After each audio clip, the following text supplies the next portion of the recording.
ওই যে চেয়ারটা দেখেছি, ওই চেয়ারে শেখ হাসিনাকে আবার বসিয়ে তারপরে ইলেকট্রিক শক যদি দেখানো যেত তাহলে বুঝতো আয়নাঘর কাহাকে বলে, কত প্রকার কি কি। এই আয়নাঘরের মধ্যে যদি একটু কষ্ট করে হলেও গ্লাস ফিট করে শেখ হাসিনাকে, আওয়ামী লীগের ওবায়দুল কাদেরকে, হাসান মাহমুদকে, স্বরাষ্ট্রমন্ত্রী সাবেক আজকের সেই কামাল সাহেব সহ আওয়ামী লীগের দোসরদেরকে যদি একটু পালন করা যেত, বেশি দিন নয় মাত্র 6 মাস যদি প্রত্যেককে আয়নাঘরের মধ্যে বন্দি রেখে একটু তাদেরকে শেখানোর জন্য ওখানে রাখা যেত তাহলে বুঝতো আয়নাঘর কি জিনিস।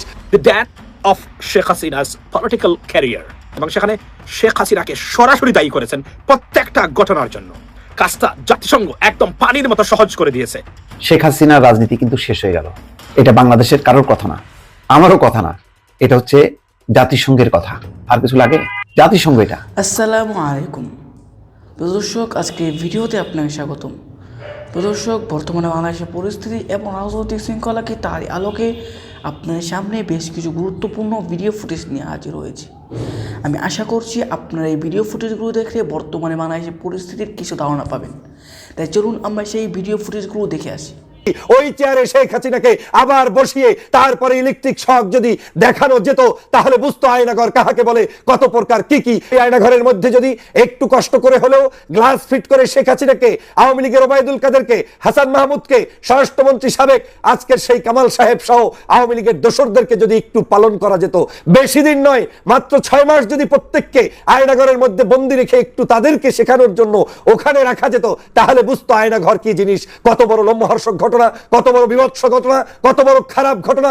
বাংলাদেশের 53 বছরের ইতিহাসে এরকম ঘটনা কোন শাসকদের আমলে আমরা শুনতে পারিনি। মানুষদের জীবন নিয়ে ছিনিমিনি করেছে তারা, সেখানে মানুষদেরকে নিয়ে টর্চার সেল বানিয়ে পরিবার থেকে বিচ্যুত করে, সমাজ থেকে বিচ্যুত করে, রাষ্ট্র থেকে বিচ্যুত করে জীবনটাকে ধ্বংস করে দিয়েছে। আমান আল আজমি কিংবা মীর কাসেম আলীর সন্তান আরমানকে যেভাবে তারা নির্যাতন করেছে সেটা কোনো ভাষায় প্রকাশ করা যায় না। ডক্টর মোহাম্মদ ইউনূস যে বলেছেন 800 ঘর আছে, আয়না ঘর এই 800 নয়, তারও অধিক আয়না ঘর প্রতিষ্ঠা করে সমগ্র বাংলাদেশকে তারা আজকের কলঙ্কিত করেছে। আমার তো মনে হয় এখন সময় এসেছে, একজন মানবতা বিবর্জিত শাসক ছিল শেখ হাসিনা। আমি ডক্টর মোহাম্মদ ইউনূসকে ধন্যবাদ জানাই যে বিশ্বের কাছে এই আয়না ঘরের পরিচিতি করিয়ে দেওয়ার জন্য, কারণ এই আয়না ঘরকে বাংলাদেশের মানুষ বারবার বলেছে কিন্তু আমাদের চোখের সামনে এই আয়না ঘর কোনোদিন দেখতে পারিনি। আপনাদের কারণেই আজকের বাংলার জনগণ জানতে পেরেছে শেখ হাসিনা কিভাবে ক্ষমতায় থাকতো, কি অন্যায় আচরণ করতো, কি জুলুম আচরণ করতো। সেই কার্যক্রম এই আয়না ঘর থেকে আমরা দেখতে পেলাম।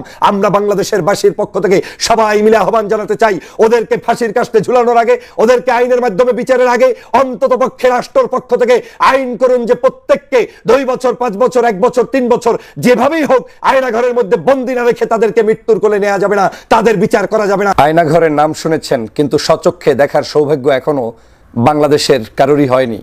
কিছু কিছু মানুষ দেখে এসে যে বিভৎস বর্ণনা দিচ্ছেন সেটা আমাদের লোম দাঁড় করিয়ে দিবে, সমগ্র বাংলাদেশের মানুষকে শিহরিত করবে। কি বিভৎস চিত্র ছিল গত 16টি বছর। সারা বাংলাদেশে 800-রও অধিক আয়নাঘর শেখ হাসিনা তৈরি করেছিলেন। এই কথাগুলো আমি বলছি না, এই কথাগুলো বলছেন বাংলাদেশ সরকারের বর্তমান প্রধান উপদেষ্টা Nobel laureate doctor Mohammad Yunus সাহেব। গতকালকে তিনি যখন সচক্ষে আয়নাঘর পরিদর্শন করে এসে বর্ণনা করছেন তখন সারা বাংলাদেশের মানুষের চোখে ছল ছল করছে, জল বেয়ে পড়ছে, কেউ কান্না করছে, কেউ কিংবা আবার আত্রে উঠছে সেই আয়নাঘরের স্মৃতিগুলো সামনে ভেসে ওঠার মাধ্যমে। আপনারা দেখেছেন যে আয়নাঘরে যারা ছিল তারা সেখানে সচক্ষে গিয়ে দেখিয়ে দেখিয়ে বলছেন এই রুমে আমি ছিলাম, ঠিক এখানেই আমি ছিলাম, ঠিক এখানেই আমাকে এভাবে করে ধ্বংস করা হচ্ছে, শেষ করে দেওয়া হচ্ছে। দীর্ঘ 8 বছর 10 বছর পর্যন্ত, কেউ যুগের কাছাকাছি পর্যন্ত যে আয়নাঘরের ভিতরে বন্দী ছিলেন সেটা আসলে বাংলাদেশের কথাই বলছি। এই বাংলাদেশ স্বাধীন হওয়ার পরে আমরা কখনো এই বিভৎস ইতিহাস শুনিনি যে বাংলাদেশের কোনো শাসক এভাবে করে নিজ দেশের মানুষদেরকে, নিজ দেশের শিক্ষিত সমাজদেরকে, নিজ দেশের রাজনৈতিক কারণে ভিন্ন মতের মানুষদেরকে এভাবে করে পরিবার থেকে বিচ্যুত করে, সমাজ থেকে বিচ্যুত করে, রাজনীতি থেকে বিচ্যুত করে, চাকরি বাকরি থেকে বিচ্যুত করে সব কিছু ঝেড়ে ফেলে ধ্বংস করে দিয়ে তাদেরকে আয়না ঘরে বন্দি করে রাখা হয়। আমরা গুমের কথা শুনেছি, খুনের কথা শুনেছি, কিন্তু আমরা যারা খুন করেছে আমরা একদিন দেখেই তারপরে হয়তো ভুলে গিয়েছি। কিন্তু আয়নাঘর এমন একটি জিনিস তারা তৈরি করেছে যেটা, যে ব্যক্তি একবার আয়নাঘরে গিয়েছেন তিনি তার মৃত্যুর আগে এই আয়নাঘরের কথা কোনোদিন ভুলতে পারবেন না। ভুলবেন কি করে? যে আয়নাঘরে লোকটাকে রাখা হয়েছে ওই আয়নাঘর থেকে তাকে জীবনে কোনোদিন পরিবারের সাথে যোগাযোগ করতে দেওয়া হয়নি, মানুষের সাথে চলতে দেওয়া হয়নি, সামাজিক কোনো অনুষ্ঠানে যেতে দেওয়া হয়নি। লোকটি বেঁচে আছে না মারা গেছে এইটা পৃথিবীর কেউ জানার সুযোগ ছিল না। স্বামী স্ত্রী পর্যন্ত তালাক হয়ে গিয়েছে, নিজেরা কতদিন ওয়েট করবে স্বামীর জন্য, অবস্থা খারাপ দেখে বাধ্য হয়ে পারিপার্শ্বিক কারণে, সামাজিক কারণে স্ত্রী পর্যন্ত ভিন্ন জায়গায় আবার বিবাহ বন্ধনে আবদ্ধ হয়েছে। এই সকল করুণ ইতিহাস তৈরি করেছে শেখ হাসিনা। একটা বার চিন্তা করে দেখেছেন, যেই শেখ হাসিনা আমাদেরকে বলছে যে তিনি সবচাইতে নিষ্পাপ, তিনি কাউকে খুন করেন না, তিনি কাউকে গুম করেন না, তিনি কোনো মানুষের উপর অত্যাচার করেন না, এখনো বলছে যে এআই দিয়ে তৈরি করা হয়েছে আবু সাঈদের সেই মৃত্যুর রহস্য। এআই দিয়ে শুধুমাত্র আবু সাঈদকে হত্যা করা হয়েছে সেটা প্রতিষ্ঠিত করা নয়, পাশাপাশি আপনার মুগ্ধকে পর্যন্ত মিথ্যা বানোয়াট মানে বিভ্রান্তমূলক তথ্য যে মুগ্ধকে হত্যা করেছে মুগ্ধর বন্ধুরা। এই যদি হয় একজন সাবেক স্বৈর শাসক বলেন, একজন সাবেক কুৎসক শাসক বলেন, এই কুৎসিত চেহারার শেখ হাসিনা তিনি এইভাবে করেই জাতিকে বিভ্রান্ত করছেন। বাংলাদেশের প্রশাসন থেকে শুরু করে বাংলাদেশের সমগ্র জায়গায় সব কিছুতে ধ্বংস করেছে এই অভদ্র মহিলা।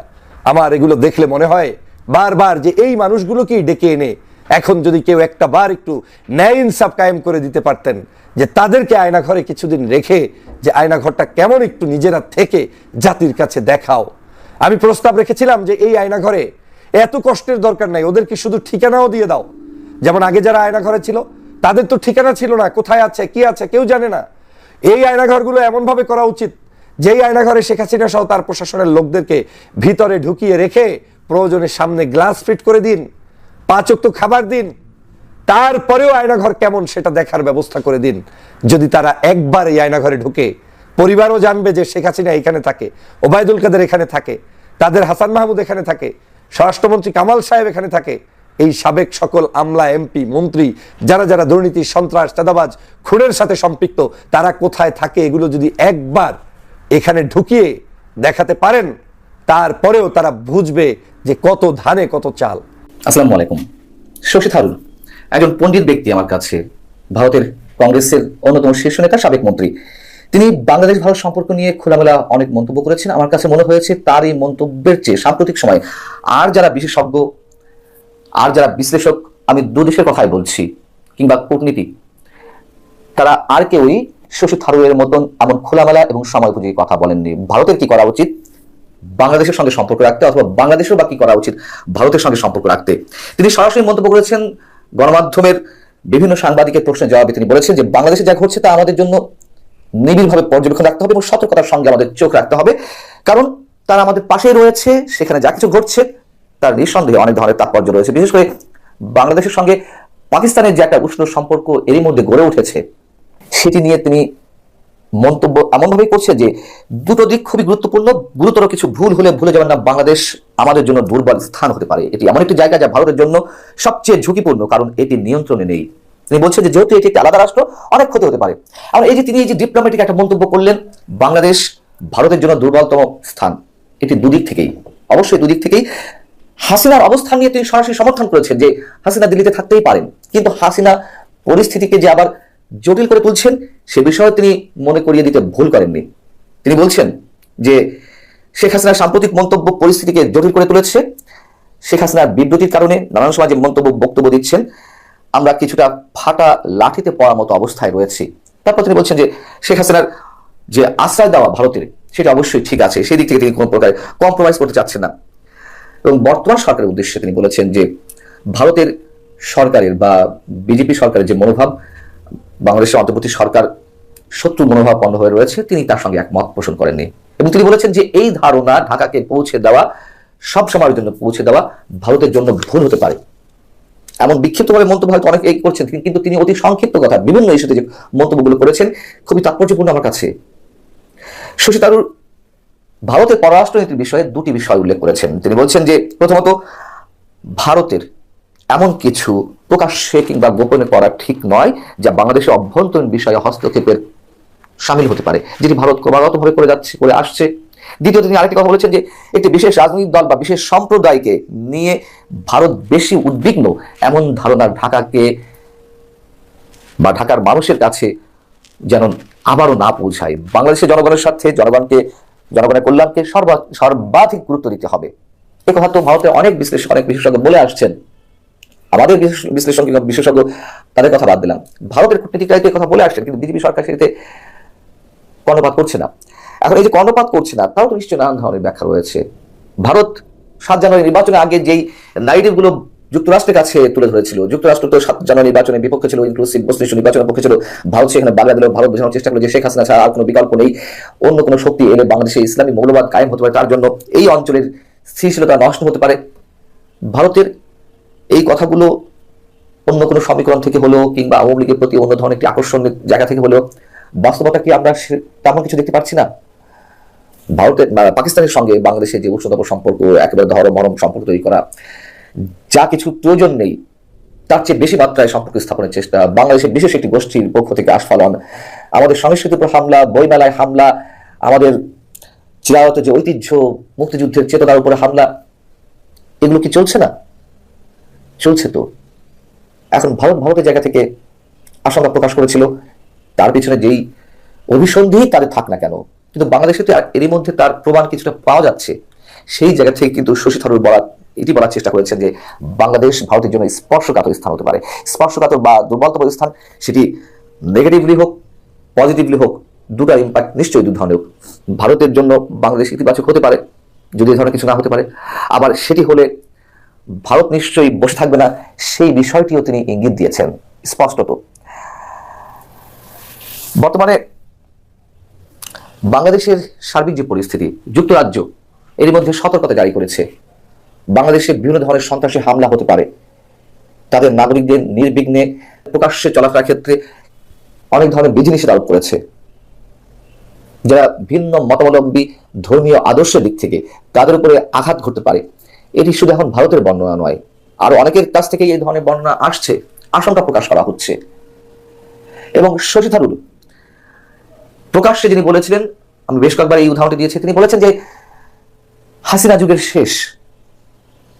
আমি এই কারণেই শশী থারুরের এই মন্তব্যটি বা যে তিনি সাক্ষাৎকারটি দিয়েছেন গণমাধ্যমের সামনে বাংলাদেশ নিয়ে, খুবই গুরুত্বের সঙ্গে এই কথাটি বলা, মানে এই জন্যই বলার চেষ্টা করছি যে তার মতো এরকম উভয় দিক থেকে খুব গভীর বিশ্লেষণের জায়গা থেকে এমন খোলামেলা মন্তব্য আর কেউ করেননি। যারা করেছেন তাদের মধ্যে কোনো না কোনো জায়গা থেকে পক্ষপাতিত্ব ছিল, সেটি বাংলাদেশের জায়গা থেকে হোক যারা বিশ্লেষণ করছেন, আবার ভারতের জায়গা থেকে হোক। এবং তিনি বাস্তবতা নির্ভর কথা বলে থাকেন, আর তার সম্পর্কে নতুন করে পরিচয় করিয়ে দেওয়ার কিছু নেই। তবে যখন যেই মুহূর্তে নরেন্দ্র মোদী ডোনাল্ড ট্রাম্পের সঙ্গে বৈঠকের প্রায় মাঝামাঝি অবস্থায় রয়েছেন বা বাংলাদেশ বিষয়ে প্রশ্ন তোলার অপেক্ষা রয়েছে, সেই জায়গাতে নরেন্দ্র মোদীকেও শশী থারুরের কথাগুলো বিবেচনায় নিয়ে আসতে হবে। আর বাংলাদেশকে কি করতে হবে তার জন্য তো বাংলাদেশ সরকারকেই ভাবতে হবে। আজকে শুরুতেই একটা কথা বলি, শেখ হাসিনার রাজনীতি কিন্তু শেষ হয়ে গেল।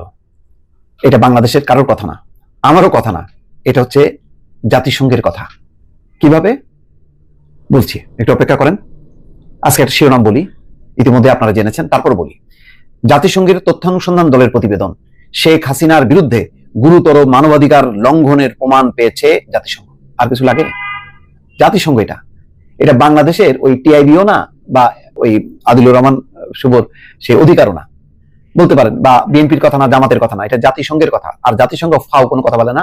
জাতিসংঘকে বায়াস্ট করা এটা কোনোভাবেই সম্ভব না। তাই যদি হইতো তাহলে ইসরায়েলরা ওই জাতিসংঘকে দিয়ে ফিলিস্তিনের বিরুদ্ধে প্রতিনিয়ত বক্তব্য দেওয়া পেরেছে এবং পারেনি, বরং নেতানিয়াহুকে আন্তর্জাতিক কাঠগড়ায় তারা দাঁড় করেছে। তো আজকে এই কথা বলার পর বাংলাদেশের রাজনীতি করবেন শেখ হাসিনা, আওয়ামী লীগের সভানেত্রী হিসাবে, গণতন্ত্রের মানুষ কন্যা, তিনবার নাকি ঐতিহাসিক নির্বাচন করেছে যা পৃথিবীর বুকে সংগঠিত হয়নি শেখ হাসিনার অধীনে। সেই কথাগুলো এখন তাদের সমর্থকরা ভাবুক, কিছু বলবো না, অন্তত জাতিসংঘের এই রিপোর্টটা করুক। কেননা এই রিপোর্টটা কেন করতে পেরেছে? ইউনূস বাধা দেয়নি, বলেছে আপনারা মানে গণহত্যা হয়েছে কিনা আপনারা তদন্ত করুন, কারা দায়ী তদন্ত করুন। তারা তদন্ত করে বলছে আওয়ামী লীগ শুধু পুলিশ না, আরো সরকারি বাহিনী যেগুলি আছে সেই বাহিনীগুলোকেও যুক্ত করেছে, বলেছে তারা দায়ী, তাদেরকে কেন বিচারের আওতায় আনা হচ্ছে না। দেখেন, তারা পাশাপাশি এই কথাও বলেছে, তারা কিন্তু বায়াস না, তারা বলেছে ব্যক্তির যে অপরাধ তার বিচার করুন, কিন্তু বলছে যে কোনো রাজনৈতিক দল নিষিদ্ধ করা যাবে না, নির্বাচন অবাধ নিরপেক্ষ করতে হবে। এই কেন?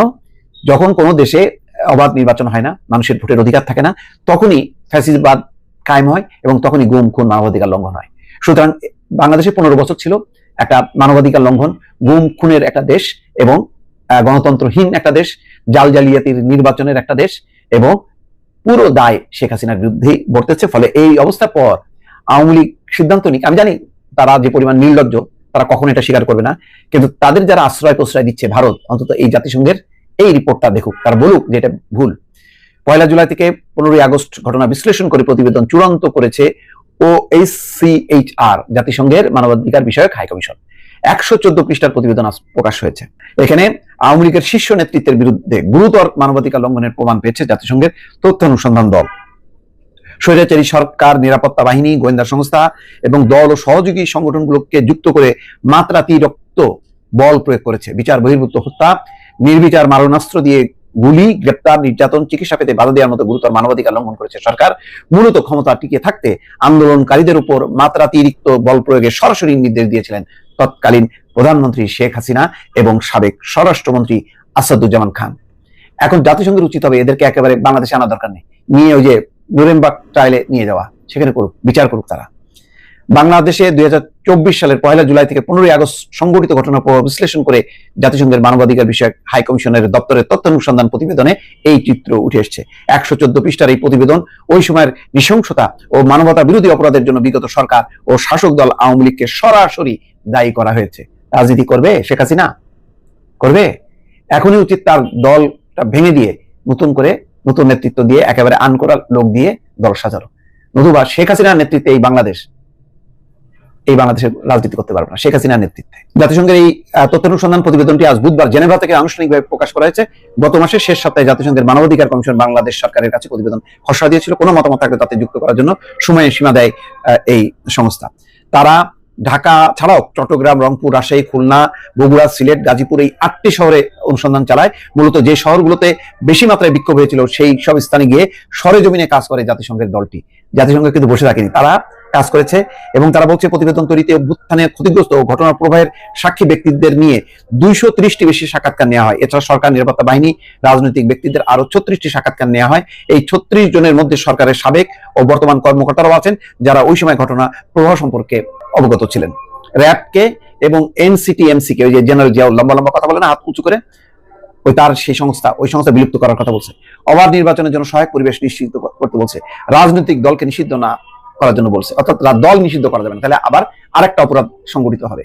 সুতরাং দল থাকবে, ব্যক্তি থাকবে না। যারা অপরাধ করেছে সেই ব্যক্তিগুলির রাজনীতি নিষিদ্ধ করতে হবে। এটাই হচ্ছে জাতিসংঘের বক্তব্য। দর্শক, এখন বুঝে দেখেন শেখ হাসিনার রাজনীতি। প্রিয় দর্শক, আমি আশা করছি আপনারা সকলে এই ভিডিও ফুটেজগুলো দেখেছেন। এই ভিডিও ফুটেজগুলো দেখে আপনাদের কি মন্তব্য অবশ্যই কমেন্ট বক্সে জানাবেন।